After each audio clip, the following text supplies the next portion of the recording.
Deputy CM Bhatti మాట్లాడుతున్నారు, live లో చూద్దాం. కూడా ఈ రాష్ట్రంలో ఉన్నటువంటి యువతీ యువకులకి ఉద్యోగ అవకాశాలు పెద్ద ఎత్తున కల్పించుకోవటం కోసం ఇటు ప్రభుత్వంలో ఉన్నటువంటి ఉద్యోగ అవకాశాలని నిరుద్యోగ యువతీ యువకులకి అందిస్తూనే ప్రైవేటు పరంగా కూడా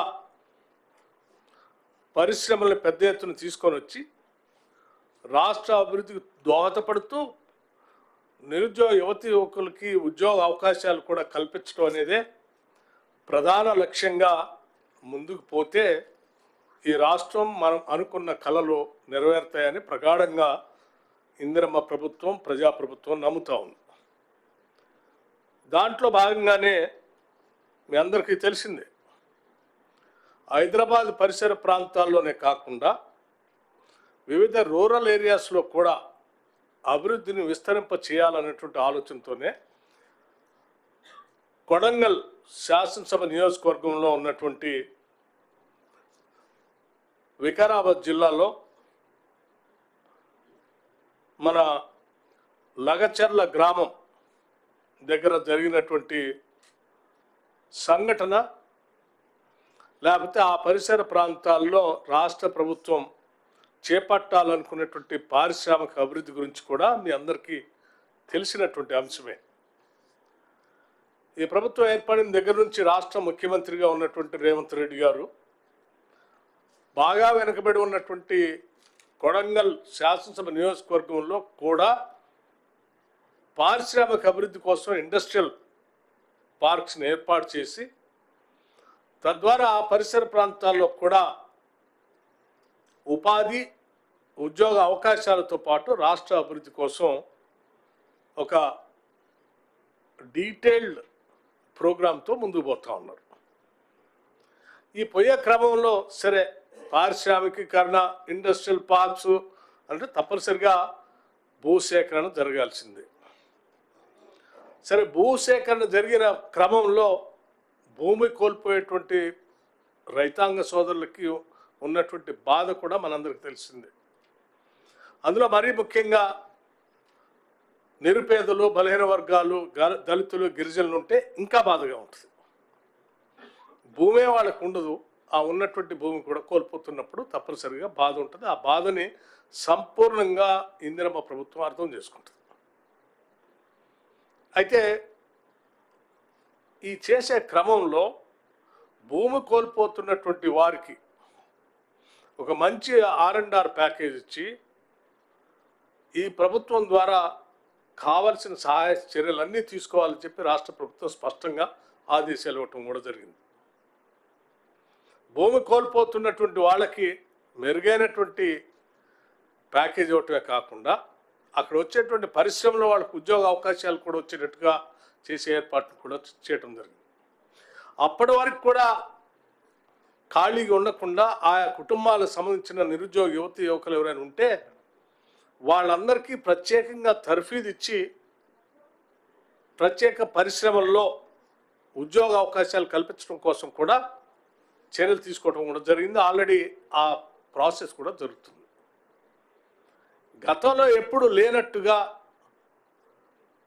R&R ప్యాకేజీని స్పష్టంగా ఉన్నతమైనది, ఒక మంచిదిగా బాగా లబ్ధి చేరేటట్టుగా ఆలోచన చేసి ఇస్తున్నటువంటి ఈ క్రమంలో కావాలని టీఆర్ఎస్ అంటే అలియాస్ బీఆర్ఎస్ పార్టీ, ఆ బీఆర్ఎస్ అలియాస్ టీఆర్ఎస్ కావాలని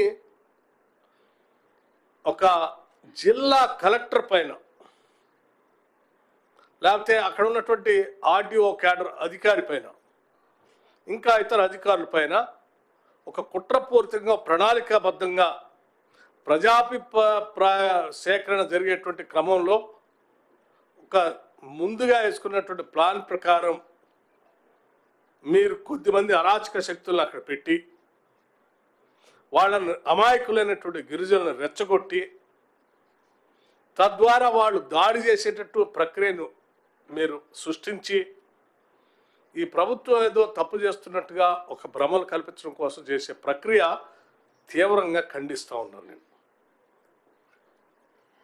నేను కాదంటలేదు, ఎవరైనా భూములు కోల్పోతున్నటువంటి వాళ్ళకి ఆ ప్యాకేజ్ కోసం ఆలోచన చేయాలన్నప్పుడు దానికి ఉన్నటువంటి ఫోరమ్స్ అన్ని రకరకాలైనటువంటి వ్యవస్థలు ఉన్నాయి. కలెక్టర్ కలిసి రిప్రజెంటేషన్ ఇవ్వచ్చు, లేకపోతే తిరిగి చర్చల ద్వారా మాట్లాడుకోవచ్చు, లేకపోతే ఇతరత్ర కోర్టులకు పోవచ్చు. అనేక వ్యవస్థలు అందుబాటులో ఉన్నప్పుడు వాటన్నిటిని వాడుకోవటానికి ఏమైనా నిషేధం ఉన్నప్పుడు, లేకపోతే ప్రభుత్వం వాటికి సహకరించినప్పుడు మీరు ఈ రకమైనటువంటి ఉద్రిక్త వాతావరణం సృష్టించి కుట్రపూరితంగా దాడులు చేపించే కార్యక్రమం చేస్తే సరే ఒక ఆలోచన చేయవచ్చు. కానీ అత్యంత ప్రజాస్వామ్యయుతంగా స్వేచ్ఛగా భావ వ్యక్తీకరణ చేయటమే కాదు, ఎక్కడికి ఎవరైనా వచ్చి రిప్రజెంట్ చేయొచ్చు సమస్య పైనని స్పష్టంగా ఈ ప్రభుత్వం తలుపులు తెరిచి కూర్చున్నప్పుడు కావాలని మీరు ఈ రకంగా అమాయకులైన పేద గిరిజన కుటుంబాలకు సంబంధించినటువంటి వాళ్ళు రెచ్చగొట్టేటట్టుగా చేసి ఒక జిల్లా స్థాయి అధికారి పైన, ఒక మ్యాజిస్ట్రేట్ పైన మీరు దాడి చేయించడం అంటే మీ ఉద్దేశం ఏంటి? అంటే ఈ రాష్ట్రంలో పరిశ్రమలు రావద్దు, అభివృద్ధి జరగొద్దు, నిరుద్యోగ యువకులకి మీ హయాంలో ఎవరికి ఉద్యోగాలు ఇవ్వకుండా ఏ రకంగా అయితే నష్టపెట్టారో ఆ రకంగానే నష్టపెట్టాలి అనేటువంటి ఒక దుర్మార్గపు ఆలోచనతో ముందుకు పోవటం అనేది బాధ్యత కలిగినటువంటి ప్రతిపక్షంగా ఇది సరైనది కాదని నేను చాలా స్పష్టంగా చెప్పదలుచుకున్నాను. 10 ఏళ్ళు పరిపాలన చేసినటువంటి మీరు మల్లన్న సార్ దగ్గర భూసేకరణ చేశారే, అనేక ప్రాజెక్టుల దగ్గర భూసేకరణ చేశారే, ఏనాడు కూడా మేము ప్రజాస్వామ్యయుతంగా గొంతెత్తి ప్రజల పక్షాన్ని మాట్లాడాం తప్ప ఎప్పుడు ఈ రకమైన దాడులు చేపించలేదు కదా. ఈ రకంగా లేకపోతే ఒకళ్ళు తలబాలు కొట్టో, లేకపోతే బట్టలు చింపటో, లేకపోతే ఇంకో రకంగా చేయటం, లేకపోతే ఇంకోళ్ళు రెచ్చగొట్టే కార్యక్రమాలు చేయలేదు కదా.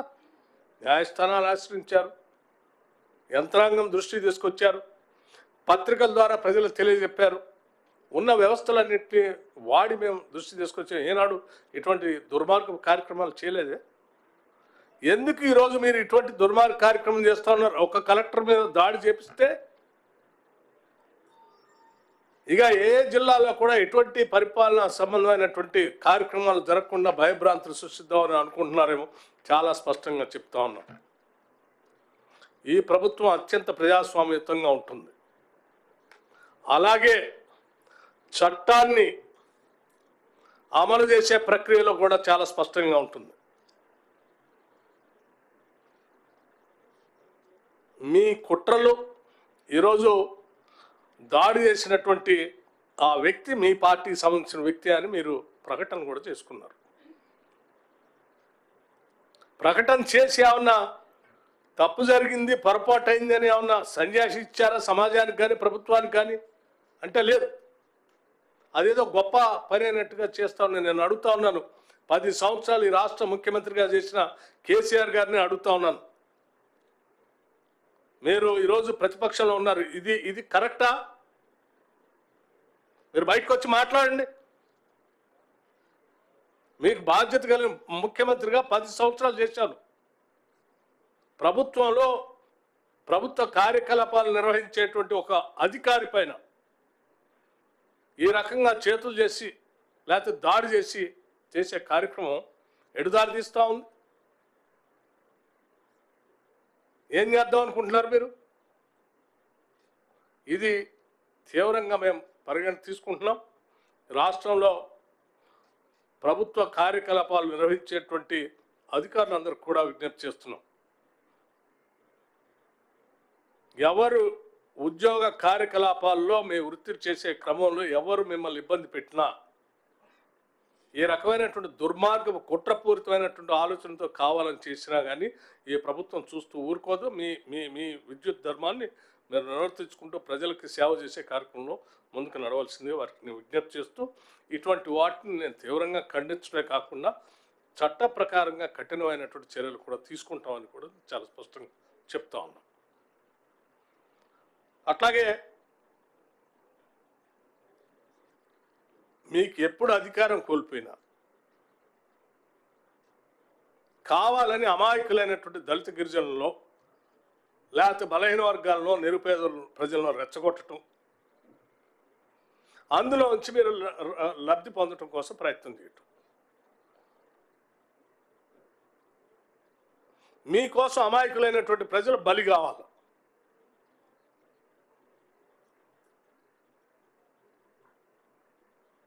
ఆ రోజుల్లో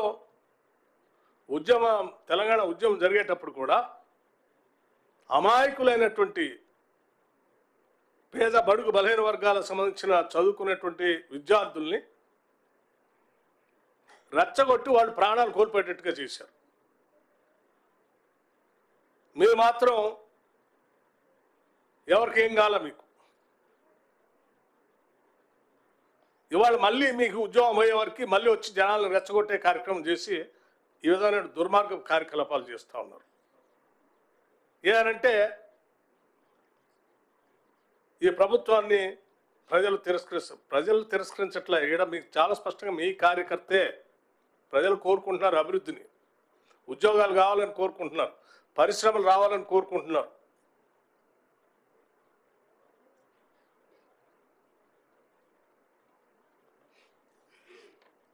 ప్రతీక్ జైన్ ఒక నిబద్ధత కలిగినటువంటి జిల్లా కలెక్టర్.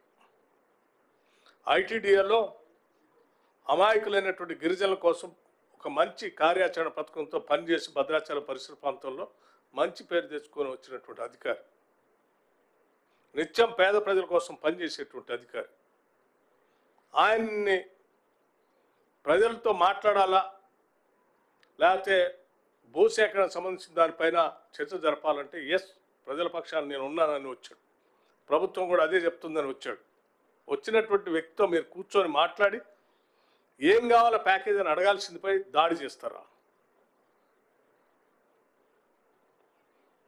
అట్లాగే ఇంకో ఆయన సురేష్ అనే వ్యక్తి, నేను వీడియో క్లిప్పింగ్స్ కూడా చూశాను. ఎంత డ్రామాటిక్గా కలెక్టర్ దగ్గరికి వచ్చి మాట్లాడి ప్రజల పక్షాన మాట్లాడుతున్నట్టుగా తీసుకుపోయి ఈ రకమైన దాడి చేసి కంటిన్యూస్గా అతను ఫోన్లు మీ అధికారులతో మీ నాయకత్వంతో మాట్లాడుతూ వాళ్ళు ఇచ్చిన డైరెక్షన్ ప్రకారం అక్కడ చేసిన కార్యక్రమం చేస్తూ ఉన్నారు. కాల్ డేటా కూడా అంతా తీస్తూ ఉన్నాం. దీని వెనక ఎవరు ఎంత పెద్దవాళ్ళు ఉన్నా సరే ప్రభుత్వ యంత్రాంగం పనిచేసే కార్యకలాపాలు అడ్డుకొని భౌతిక దాడులు చేయడం కోసం ప్రయత్నం చేస్తూ ఉంటే ఎంత పెద్దవాళ్ళైనా ఉపేక్షించేది లేదు. ఎవరినైనా చట్ట ప్రకారం శిక్షిస్తాం. ఈ రాష్ట్రంలో చట్టబద్ధమైనటువంటి పాలన అందిస్తాం. అట్లాగే ప్రజాస్వామ్యయుతంగా స్వేచ్ఛగా భావాలను వ్యక్తపరచడానికి కావలసిన వ్యవస్థను కూడా ఏర్పాటు చేస్తాం. మీరు భయపెట్టి దాడులు చేసి ఎవడు మాట్లాడకుండా చేయాలని చేస్తే ఊరుకునే ప్రసక్తి ఉండదని చాలా స్పష్టంగా చెప్పడం కోసమే నేను ఈరోజు మీ మధ్యకు వచ్చాను. మిత్రులు, మీరు కూడా మనం ఈరోజు ఈ రాష్ట్రం అభివృద్ధి చెందాలని, బాగా వెనకబడి ఉందని, ఇక్కడ ఉన్న వనరులు ఆస్తులు అన్నీ ఎవరో దోపిడి గురవుతున్నాయని, ఆ దోపిడి గురి కాకుండా ఇక్కడ ఉన్నటువంటి వనరులన్నీ ఉపయోగించుకొని ఈ ప్రాంత వ్యవసాయంతో పాటు పారిశ్రామిక అభివృద్ధితో పాటు ఉద్యోగ అవకాశాలు కల్పించుకోవడం కోసం ప్రత్యేక రాష్ట్రం తెచ్చుకున్న ఈ రాష్ట్రంలో ఇత్యాది కార్యకలాపాలు అనేకం ఇవాళ మొదలుపెట్టాం. పబ్లిక్ సర్వీస్ కమిషన్ ప్రక్షాళన చేశాం. నిరుద్యోగ యువకుల కోసం క్యాలెండర్ ప్రకటించాం. ఉద్యోగాల్లో మీరు అవి జరగకుండా ఉండాలని రకరకాలైన కుటిల ప్రయత్నాలు చేస్తే కూడా ఆ ప్రయత్నాలు సఫలీకృతం కాకుండా మేము సక్సెస్ఫుల్గా ఎగ్జామ్స్ కండక్ట్ చేసుకుంటూ ముందుకు పోతా ఉన్నాం. ఇప్పటికే 55,000 మందికి నిరుద్యోగ యువకులకు ఉద్యోగ అవకాశాలు కల్పించాం. భవిష్యత్తులో కూడా ఇంకా కల్పించబోతా ఉన్నాం. ఇంటిగ్రేటెడ్ రెసిడెన్షియల్ స్కూల్స్ తీసుకొస్తా ఉన్నాం.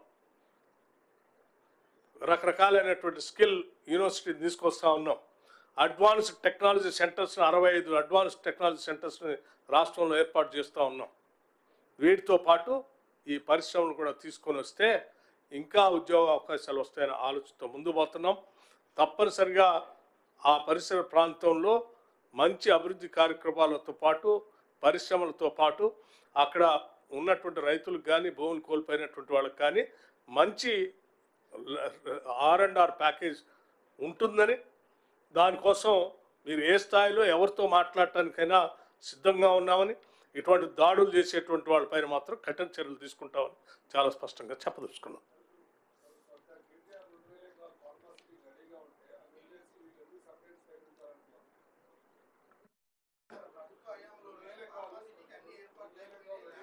మేము చాలా స్పష్టంగా మేము అధికారంలోకి వచ్చిన తర్వాత చాలా స్పష్టంగా చెప్పాం. డెవలప్మెంట్ అనేది ఒక్క దగ్గరే స్టాగ్నెట్ అయి ఉండకూడదు, కాన్సన్ట్రేట్ అయి ఉండకూడదు. ఇట్ హ్యాస్ టు మొత్తం రాష్ట్ర వ్యాప్తంగా అన్ని ప్రాంతాలకు విస్తరించాలనేది. అందులో భాగంగా మీకు గతంలో కూడా చెప్పాం. అసలు రీజనల్ రింగ్ రోడ్ వచ్చినప్పుడు ఆ రీజనల్ రింగ్ రోడ్కి అవుటర్ రింగ్ రోడ్కి మధ్యలో క్లస్టర్స్ ఎట్లా ఏర్పాటు చేయబోతున్నాను. బాగా వెనకబడి ఉన్నటువంటి ప్రాంతం కొడంగల్ కాబట్టి ఆ ప్రాంతంలో కూడా పరిశ్రమలు రావాలనే ఆలోచనతో చేసేది. ఇది నాట్ ఓన్లీ ఫార్మా ఇండస్ట్రీలలో, ఆ ఇండస్ట్రీస్లో ఇంకా ఇండస్ట్రీస్ కూడా వేరు వేరు రంగాలకు సంబంధించిన ఇండస్ట్రీస్ కూడా వస్తున్నాయి. అక్కడ ఉండొచ్చు. అది కాల్ డేటా బయటకు వస్తే అందులో కేటీఆర్ ఉన్నారా లేకపోతే ఇంకో ఆయన ఉన్నారా, ఎవరెవరు ఉన్నారు. ఇప్పుడు ఒక ఆయన కాల్ డేటా తీస్తే ఆడ పోటీ చేసిన టీఆర్ఎస్ అభ్యర్థి నాయకుడు పేరు వచ్చింది. వారు కాల్ డేటా తీస్తే వారు ఎవరితో మాట్లాడారో తెలుస్తుంది. తీస్తారు అమ్మా. ఏమండి నేనేం చెప్పా, మీకు చాలా స్పష్టంగా చెప్పా. ఆ సురేష్ అనే క్యారెక్టర్ ఏంటి, ఆయన ఎవరితో మాట్లాడి ఏం చేశాడు, ఎవరిని ఏ రకంగా రెచ్చగొట్టారు, ఎందుకు రెచ్చగొట్టారు, ఏ రకంగా దాడి చేయమని చెప్పి ఒక ప్రణాళికాబద్ధంగా చేశారని. ఆ నాయకత్వమే కదా టీఆర్ఎస్ నాయకత్వం చేసిందని కదా, టీఆర్ఎస్ వాళ్ళు చేశారని కదా.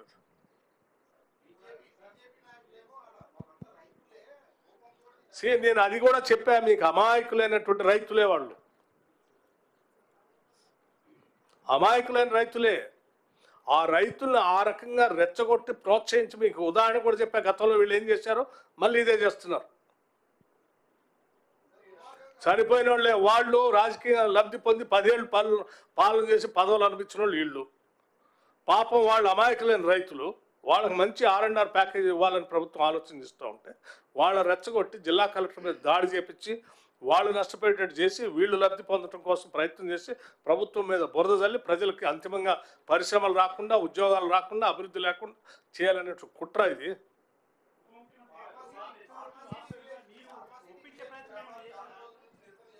అమ్మా చాలా రోజుల నుంచి నిరసన చేస్తున్నారు. వాళ్ళు కోపంగా ఉన్నారని అందరికీ తెలుసు. మరి అక్కడ ఉన్నటువంటి లోకల్ పోలీసులు కావచ్చు, ఇంటెలిజెన్స్ వ్యవస్థ ఏం చేస్తుంది? అధికారులు వైఫల్యం కాదంటారా కలెక్టర్ మీద? ఒక్క నిమిషం. గతంలో చాలాసార్లు ల్యాండ్ ఎక్విజిషన్ జరిగిందా? చాలా ఉధృతమైనటువంటి రకరకాల నెలల తరబడి కూడా ఉద్యమాలు చేశారు కదా. ఎప్పుడైనా కలెక్టర్ల మీద, అధికారుల మీద ఎట్లా భౌతిక దాడి చేశారా?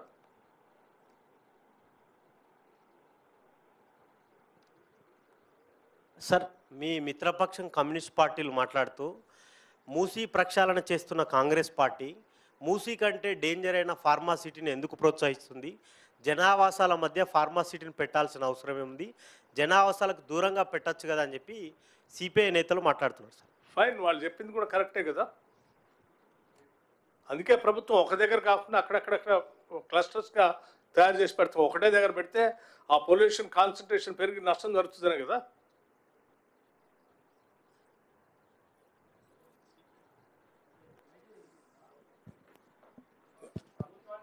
సార్ డిప్యూటీ సీఎం గారు, వీళ్ళు తల్లకిందులు తపస్సు చేసినా కానీ ప్రభుత్వాన్ని ఎవరు ఆశ్చర్యపరచలేరు.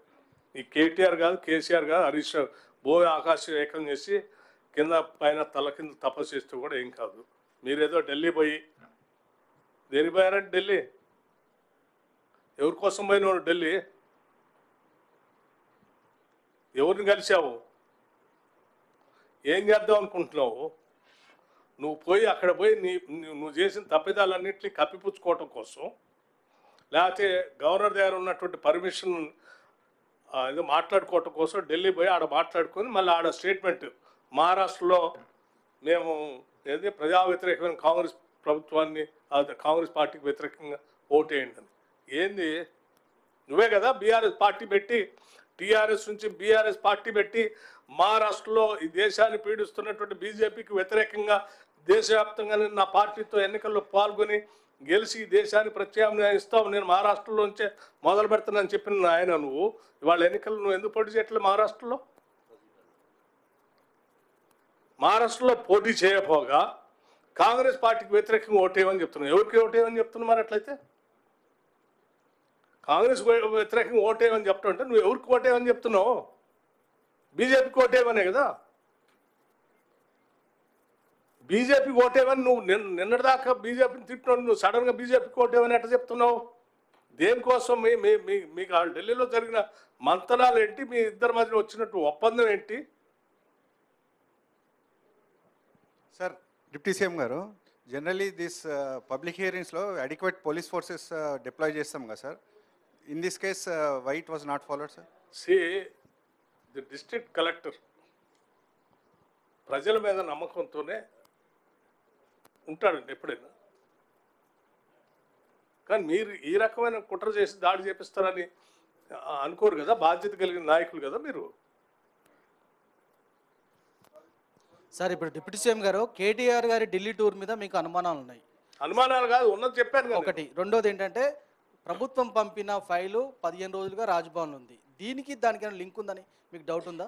ఏమండి, స్టేట్ గవర్నమెంట్ ఫార్ములా ఈ రేస్ మీద ఏసీబీ కేసు నమోదు చేయడం కోసం మీ స్టేట్ గవర్నమెంట్ పంపించిన ఫైల్ రాజ్భవన్లో 15 రోజులు అక్కడనే ఉంది. ఈలోపు కేటీఆర్ ఢిల్లీకి వెళ్ళారు. ఈ రెండింటికి ఏమైనా లింక్ ఉన్నట్టు మీకు అనుమానం ఉందా? కదా. మరి అందుకే వారు అంతా హడావుడిగా ఢిల్లీ పోయి వారు అందరితో మాట్లాడుకొని ఒప్పందం చేసుకొని బయటకు వచ్చి వీళ్ళు మాట్లాడితే ఎట్లండి? ఆ టెండర్ల గురించి మాట్లాడుతాను నేను. అంటే ఇప్పుడు అరే గవర్నమెంట్ 30,000 కోట్లతో అయ్యేదాన్ని 1,60,000 కోట్లకు పెంచి అడ్డగోలు టెండర్లు పిలిచిన కేసీఆర్ అండ్ కేటీఆర్, హరీష్ రావు వాళ్ళ మాట్లాడేది.